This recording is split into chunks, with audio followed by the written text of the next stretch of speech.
Hello friends, welcome to GT science tutorial. आजको यस भिडियोमा म पास्कल्स लको बारेमा पढाउने छु। पास्कल्स ल प्रेसर च्याप्टरको एउटा धेरै नै इम्पोर्टेन्ट क्वेसन हो, जुन चाहिँ एक्जाममा पटक पटक सोधिएको पनि छ।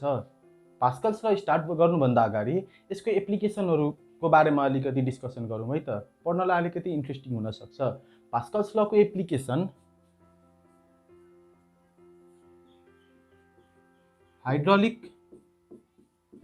Press, hydraulic brakes, hydraulic lift आदि हुन्। अब यिनीहरूको युजेसहरू चाहिँ कहाँ हुन्छ त? यिनीहरूको युजेसहरू थाहा पाऊँ है त। Hydraulic press is the general term for hydraulic brakes and hydraulic lift. कति ठुल्ठुलो ट्रक्सहरू हुन्छ, राइट? ट्रक्सहरू कति ठुल्ठुलो हुन्छ, अलिकति मेरो फिगर भएन।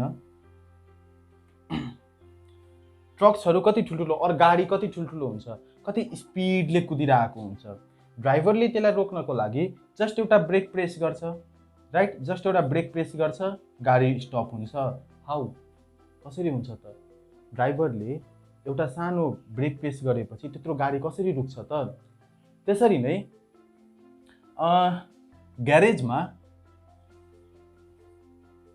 ग्यारेजहरूमा ठुल्ठुलो गाडीहरू जस्ट एउटा ह्यान्डलको मद्दतले उठाउन सकिन्छ। ह्यान्डललाई तल गर्यौँ भने गाडी माथि जान्छ।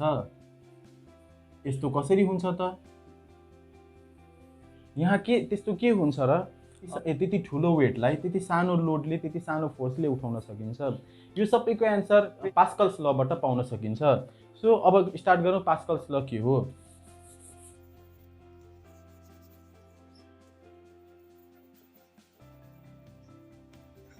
पास्कल्स ल 1647 मा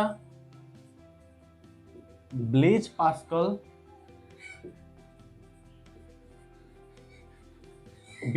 पास्कलद्वारा प्रपोज गरिएको थियो।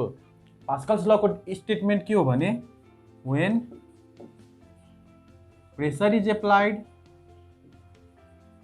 where pressure is applied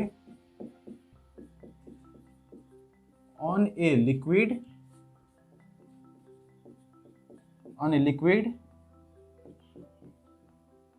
enclosed in a closed vessel,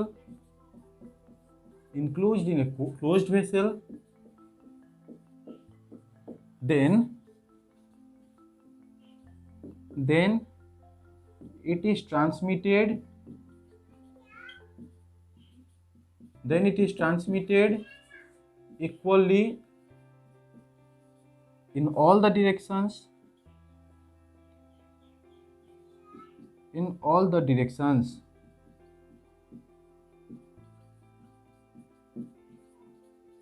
so this is the statement of Pascal's law, जुन चाहिँ हरेक स्टुडेन्टले याद गर्नुपर्ने हुन्छ। अब यो स्टेटमेन्टको मिनिङ चाहिँ के हो त? यसले के भन्न खोजेको त्यो बुझौँ है त। सपोज मैले एउटा भेसेल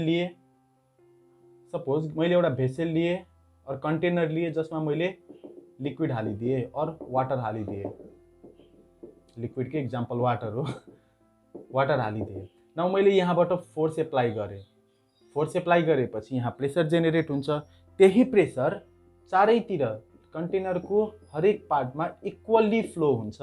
यहाँ हामीले जति फोर्स लगाउँछौँ, जति प्रेसर जेनेरेट हुन्छ, त्यति नै फोर्सले चारैतिर कन्टेनरलाई आउटवार्ड पुश गरिरहेको हुन्छ। यसको लागि भेरिफिकेसनमा एउटा एक्सपेरिमेन्ट पनि गर्न सकिन्छ, गरिएको छ। त्यो एक्सपेरिमेन्टको बारेमा बुझौँ है त, जसलाई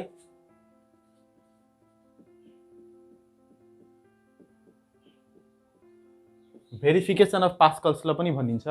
भेरिफिकेसन अफ पास्कल्स लमा हामीले के गर्न सक्छौँ भने, सपोज एउटा कन्टेनर कन्सिडर गरौँ जसमा चारवटा पिस्टन्सहरू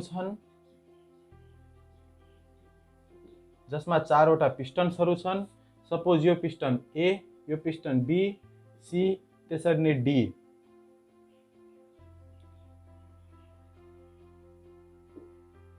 एन्ड यो भित्र फ्लुइड और लिक्विड हालिएको छ। नाउ यदि हामीले पिस्टन ए लाई इनवार्ड मुभ गर्यौं भने यहाँ प्रेसर जेनेरेट हुन्छ, त्यो प्रेसरले अरू सबै पिस्टनलाई आउटवार्डतिर पुश गर्छ, आउटवार्डतिर पुश गर्छ। द्याट मिन्स यदि यसलाई हामीले इनवार्ड मुभ गऱ्यौँ भने सबै पिस्टनहरू आउटवार्ड मुभ हुन्छ एन्ड इक्वली मुभ हुन्छ, जसले पास्कल्स ललाई प्रुभ गर्दछ। अब हेरौँ working principal of hydraulic press. Hydraulic Presley कसरी काम गर्दछ त? हाइड्रोलिक प्रेसमा दुईटा सिलिन्डर्सहरू हुन्छन्, एउटा बिगर सिलिन्डर एन्ड एउटा स्मलर सिलिन्डर। स्मलर सिलिन्डरलाई सपोज सी मानौँ र बिगर सिलिन्डरलाई डी मानौँ। Now you can see here, यदि हामीले यहाँनिर small amount of force apply गऱ्यौँ है त,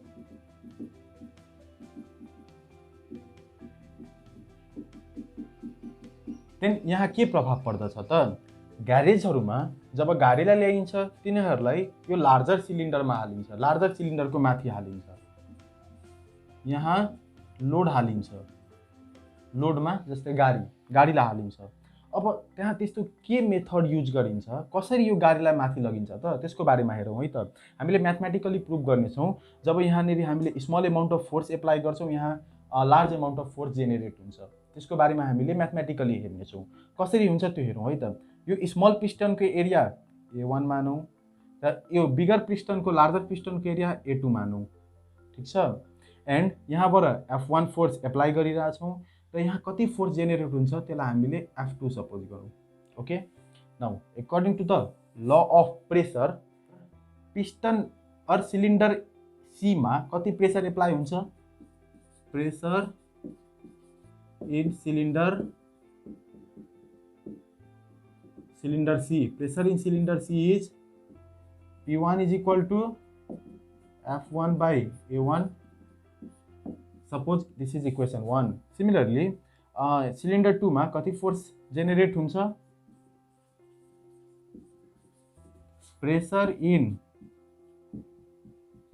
सिलिन्डर D, सिलिन्डर D मा कति प्रेसर जेनेरेट हुन्छ? P2 is equal to F2 by A2. Equation 2.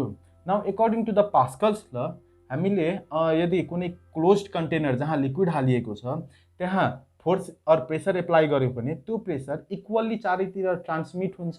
That means P1 and P2 according to Pascal's ल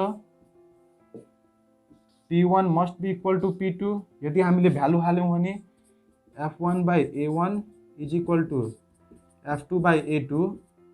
Now if we rearrange, suppose F2 को value निकाल्यौँ है त, F2 is equal to हुन्छ A2 by A1 into F1. Okay, this is the formula for the working principle of hydraulic press. Now यो formula को use गरेर एउटा simple numerical हेरौँ है त। त्यो सिम्पल न्युमेरिकलले प्रुभ गर्दछ कि सानो फोर्स लगाएर पनि ठुलो गाडीलाई कसरी उचाल्न सकिन्छ।